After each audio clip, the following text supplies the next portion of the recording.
Morning students. Yesterday I told you about the financial management and its aims to achieve the goal. Now today I am here with different topic that is called the objectives of financial management, and it has the weightage of 3 marks in the board examination. Many times this type of question came in the board examination, so you should go through it properly, go through it well, and I will send you the notes related to it, but you should watch the video carefully and you should prepare the notes on the behalf of this lecture also, because many of things are missing in that particular notes. So you just watch the video properly and then only you prepare the notes related to this topic in a well manner. So before explaining the objectives of financial management, I just recall the definition of financial management. So financial management is an important term which helps the management to create the availability of fund in the organization, and it always helps the management to carry out all the financial activities in a smooth manner or in a best possible manner, so that the management can perform all its financial activities in a well manner. And the financial management is generally considered as a lifeblood for the business, because it helps in create the availability of debt and equity in the organization. It clearly defines that how much debt and how much equity is needed in the organization to prepare a good capital structure for the company.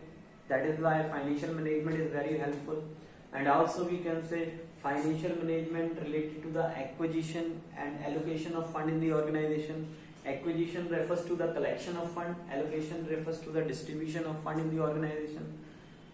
As I told you people, there are different departments are present in the organization, and the management has to fulfill the need of all the departments those are working in the organization, so that at first the management has to identify that how much fund is required and from where the organization will get the financial support to perform the different financial activities in the organization. That is why acquisition and allocation is an important topic of important terms which comes under the financial management. And also we can say these two topics, these 2 points helps in defining the term financial management.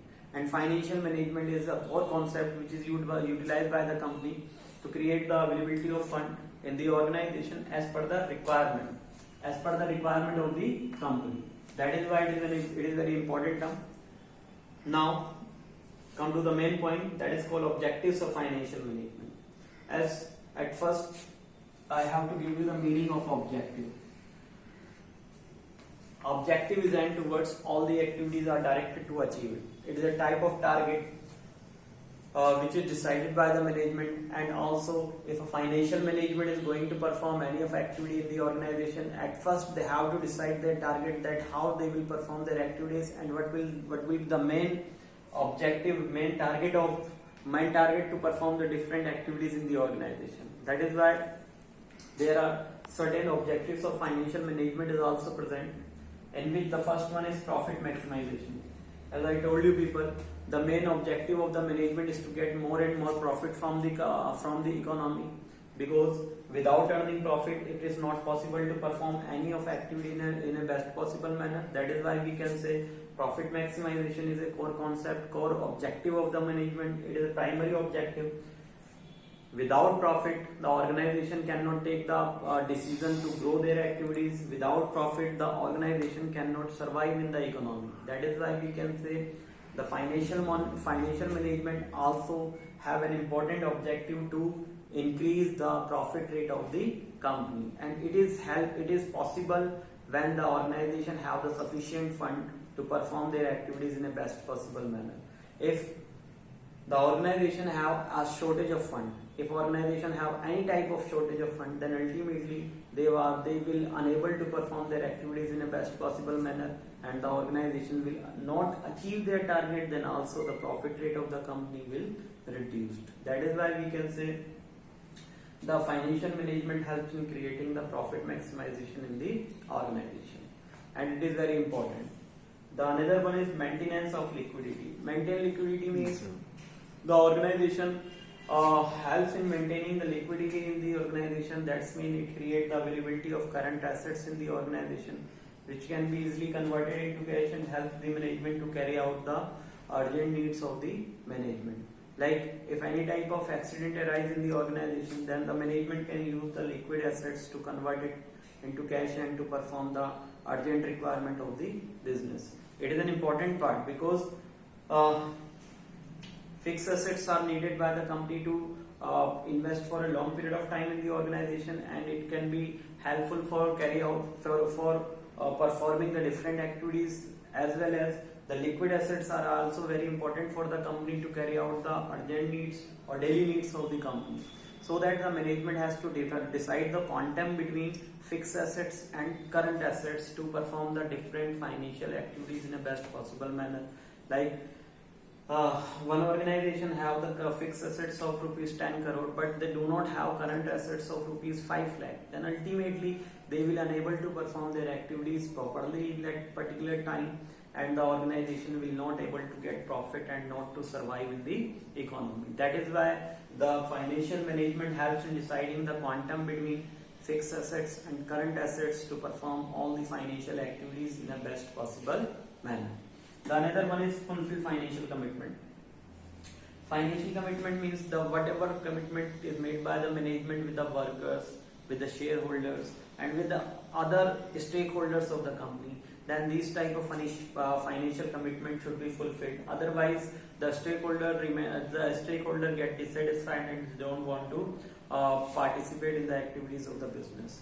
The stakeholder may include shareholders, suppliers, customers, and the workers, those are working in the organization. If the shareholders are not getting their dividend on time, then also they get dissatisfied. If the salary and wages of the workers are not increasing by the management, then also the worker dissatisfied. If the suppliers do not get their payment, do not get the product on time, then also they get dissatisfied. So ultimately we can say the management has to fulfill all type of commitment whatever they made with the as stakeholders of the company. So in which the management has to pay dividend on time to the shareholders. Dividend should be given as per the Companies Act 1956. If the Companies Act 1956 has decided to pay 10% dividend to the shareholder, that's mean the company has to pay 10% dividend to the shareholders. If the company committed with the suppliers that the product will be delivered to them on a particular time, then it should be delivered. If the company committed with the workers that if the company get profit of 50%, then 10% wages or salary will be increased. So it should be performed by the management to satisfy all the people, those are directly or indirectly attached with the business. And the last one is improve the wealth of the shareholder. It is an important part because whenever the businessman is going to perform his business activity, he got the financial support from the shareholders, and it is a major responsibility of the businessman to provide proper dividend to them. He should try to perform some activities to improve the wealth of the shareholders. If he is unable to improve the wealth of shareholder, then ultimately the shareholder try to withdraw their money from the business, and in that particular condition the businessman will suffer a lot of losses, a lot of financial crisis. That is why we can say it is an important part to improve the wealth of shareholder by giving more and more dividend to satisfy them and to motivate them to continue invest their money in the business. That is why some companies are providing the dividend in a good manner, whereas some companies are not providing. Generally, there are two type of investors are present. One is traditional, another one is adventurous. Traditional investors require a regular dividend in the form of income, in the form of pension, whereas the adventurous investors want to run with the profit of the company and also they want to bear the losses of the company. That is why we can say the company has to pay a good rate of dividend to both of the people, whether the adventurous investors, whether the traditional investors. to maintain the goodwill, to maintain the reputation of the company in the financial market.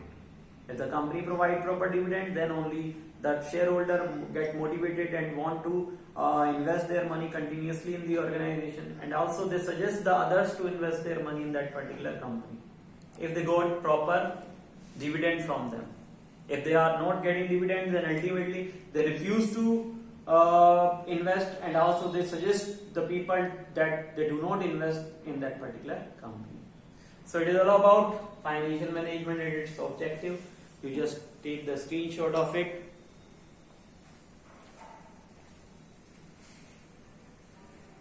You just watch the video again and again and try to make notes on the basis of this session. Then